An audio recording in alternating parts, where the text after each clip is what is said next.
అఖిలప్రియ గారు ఆర్లగడ్డకు రావడం జరిగింది చాలా రోజుల తర్వాత. వచ్చి రాగానే రైతులకి నీళ్లు అందట్లేదు, కేసీకి నీళ్లు రావట్లేదు, వైసీపీ నాయకులు ఏమైనా గాడిదలు కాస్తున్నారని మాట్లాడతారు. నాకు చిన్న డౌట్, ఆమెకి ఏమైనా చిన్న నిధులు ఏమైనా చితిలిపోయిందా? ఏమైనా కొంచెం అధికారంలో ఉండేది ఎవరు? ఏం మాట్లాడితే నాకేమైనా పిచ్చి పట్టిందా? నువ్వు ఎమ్మెల్యే అయి ఉండి ఒక పక్క నువ్వే చెప్తున్నావు నీళ్లు రావట్లేదంటే ఎవరు తిరిగి పనిగ్రామంలో కింది లెక్క? నువ్వే కదా చేయాల్సింది. లక్షల లక్షల జీతాలు దొబ్బుతున్నారు, మళ్ళీ గాడిదలు గాడాక నువ్వా గాడిదలు కాసేది మేమా? మాకు అర్థం కావట్లా. నువ్వు చేయాల్సిన పని ఏంటి? ప్రజలకు నీళ్లు అందుతున్నాయా లేదా అనేది నీ పని. అది ఒక పక్క ఏమన్నా మాట్లాడితే అప్పుడే తొందర ఎందుకు, సంవత్సరం టైం ఇస్తే వాళ్ళు ఏదో చేస్తారు, ఎలగబెడతారని చెప్పి అంటున్నారు అందరూ. సరే కానీ మేము కూడా నోరు మూసుకున్నాం. నీకు ఆగట్లేదే, వచ్చి మా మీద పడుతున్నాం. వస్తారు ప్రెస్ మీట్లు పెడతాం. అంటే ఇంకా వైసీపీ నాయకులు అంటే ఇప్పుడు ప్రెస్ మీట్ల ద్వారా ప్రజల మాటలు మేము వినిపించడం తప్ప ప్రతి ఒక్క దానికి నీ ఎంతబడి ఏదో ఒకటి గీకుతూ ఉండాలన్నా మేమేమన్నా?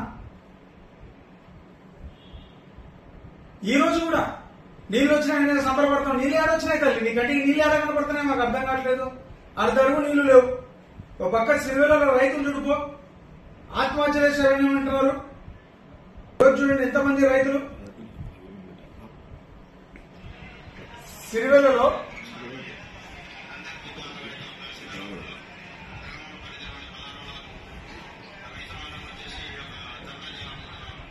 పదహారో లాక్లో అందరు రైతులు ధర్నా చేయడానికి ఈరోజు సిరివెల్ల, గోవిందపల్లె ఈ రైతులందరూ కూడా సస్తామని చెప్పి ఈరోజు చెప్పే పరిస్థితికి వచ్చినారు.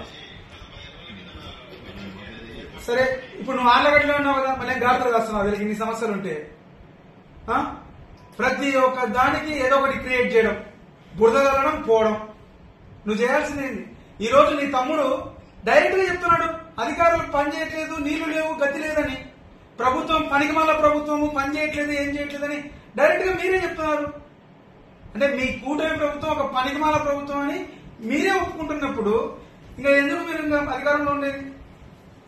అంటే మీరు చెప్తున్నట్టే కదా చంద్రబాబు నాయుడు గాడిదలు కాస్తున్నాడు, ఆయన లోకేష్ గారు గాడిదలు కాస్తున్నారు అందరని. ప్రజలకి ఈ రోజు కూడా నీళ్ళందగా కొంతమంది ఇబ్బంది పడుతున్నారు.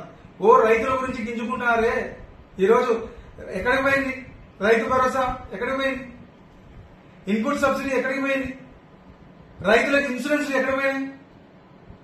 గాడిదలు కాస్తున్నారా మీరు? మీ దరిద్రమైన పరిపాలన ఎలా ఉందో ఈరోజు ఆర్లగడ్డ ప్రజలను ఒకసారి వచ్చి అడగండి. మళ్ళీ మేమేదో నోరు మూసుకుని మా పనులు మేము చేసుకుంటుంటే గాడిదలు కాస్తున్నారు, యాడికి పోయారు వైసీపీ నాయకులను కూస్తావు? ఇది పద్ధతేనా? ఒక పక్క ఆర్లగడ్డలో చికెన్ సెంటర్లు చీ కొడుతున్నారు రాష్ట్రం అంతా. ఏడైనా పోయి భూమా అంటే తూ అంటున్నారు. ఏంద్రా మీరు 10 రూపాయలు చికెన్ కూడా తింటారా? వాళ్ళ దగ్గర ప్రజల దగ్గర పీక్క తింటారని అంటున్నారు. ఇంత చండాలంగా ఉంది పరిస్థితి. వాళ్ళు ముస్లింస్ ఒక పక్క ఏందన్నా మాకు ఈ కర్మ, రోజు మేము ఈ రంజాన్ టైంలో కూడా మమ్మల్ని మనశాంతిగా బతకనియట్లేదు, పొద్దున్న నుండి సాయంత్రం వరకు మేము ఉపవాసాలు ఉండి చేస్తుంటే వచ్చి షాపులు సీజ్ చేస్తున్నారు. ఇంకా ఏ వ్యాపారాలు కూడా ప్రజలు చేసుకోకూడదా?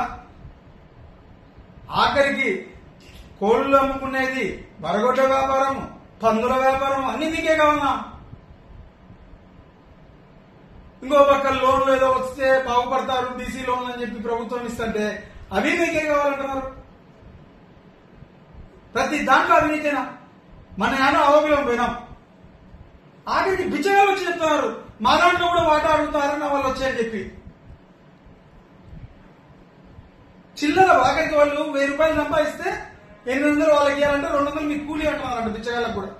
అవబిలం మెట్ల మీద అడుక్కుతున్న బిచ్చగాళ్ళకు కూడా వాటా అడిగే పరిస్థితి జరిగిపోయారు. ఇంతవరకు నా జీవిత చరిత్రలో 40 సంవత్సరాలు మా బాబాయ్ పిన్ని, అటుపక్క గంగులోని అందరినీ చూసాం రాజకీయం. ఎప్పుడే కానీ ఇలాంటి దిక్కుమాలిన పనులు చేసినామని ఇంతవరకు చూడలేదు. ఈరోజు ఆర్లగడ్డ చరిత్రని ఒక మెయిన్ పేజ్ పేపర్కి ఎక్కించినారు. ఏదిరా అంటే అవినీతి. ఒక పక్క రైతులు గోడౌన్లో వాళ్ళు వేరే గోడౌన్లో పీకనిస్తున్నారు కదా తల్లి. ఏదంటే ఫైర్ సేఫ్టీ లేదంటారు వేసుకోవడం. యా స్ప్రింక్లర్ సిస్టమ్ పెట్టినారు తల్లి, యా వేసుకోవడం ఉంది రాష్ట్రంలో. ఆర్లగడ్డలో మాత్రం స్ప్రింక్లర్ సిస్టమ్ కావాలి, లేదంటే మాకు రూపాయి పావులేయండి. ఏంటి దోపిడీ? ఈరోజు టొబాకో కంపెనీ వాళ్ళు లీజు తీసుకోవడానికి వస్తే సొంత బాబాయ్ అని చూడకుండా కొత్తపల్లి బ్రహ్మానంద రెడ్డి రూపాయి పావులా కావాలి, అకౌంట్లో డబ్బులు పడినాయని చెక్ చేస్తున్నారు. ఇంకా ఎవరిదో ఎందుకులే, సొంత బాబాయే కదా, మీ తెలుగుదేశం నాయకుడే, ఆయననే వదిలిపెట్టలేదు కదా. మామూలు రైతులు మామూలు వేరేసుకోవడం ఉన్న పరిస్థితి మూసుకొని కట్టే పరిస్థితికి వచ్చినారు. ఇంత దిక్కుమాలిన పరిస్థితికి ఆళ్లగడ్డను తీసుకొచ్చినారు. ఇంకొక పక్క ఇవన్నీ ఒక ఎత్తు అయితే అసలు నాకు అర్థం కావట్లా, అవినీతికి పరాకాష్టే నువ్వు. ఈరోజు ఆళ్లగడ్డలో ఎంత మంది ప్రజలు ఇబ్బంది పడతారో, ఒక పక్క నువ్వు లేఅవుట్ వేసి అమ్మిన లేఅవుట్ దెబ్బకి ఎంతమంది ఇబ్బంది పడుతున్నారు. అంటే అసెంబ్లీలో టైం దొరికితే ఆళ్లగడ్డ ప్రజల గురించి మాట్లాడమంటే ఆ శిల్పా లేఅవుట్ ఆ శిల్పా లేఅవుట్ ఎప్పుడో ఆయన అమ్మేసి దొబ్బేశాడు. ఆయన లేడు ఇప్పుడు. శిల్పా చక్రపాణి రెడ్డికి 10 రూపాయలు లేదు దాంట్లో. ప్రజలు కొనుక్కున్నారు, మా సామాన్య ప్రజలు ఏడుస్తున్నారు. పక్క వచ్చి మీరేమో వాడి రిజిస్ట్రేషన్లు మమ్మల్ని మాకు చెప్పకుండా రిజిస్ట్రేషన్ చేయకూడదంట. ఇదేంటి ఇది? వాళ్ళు చట్టపరంగా కొనుక్కున్నారు, కేసీ కెనాల్ లేఅవుట్ మార్చి వేస్తారు. ఆయన పొలంలో పోయే లేఅవుట్ పక్కకి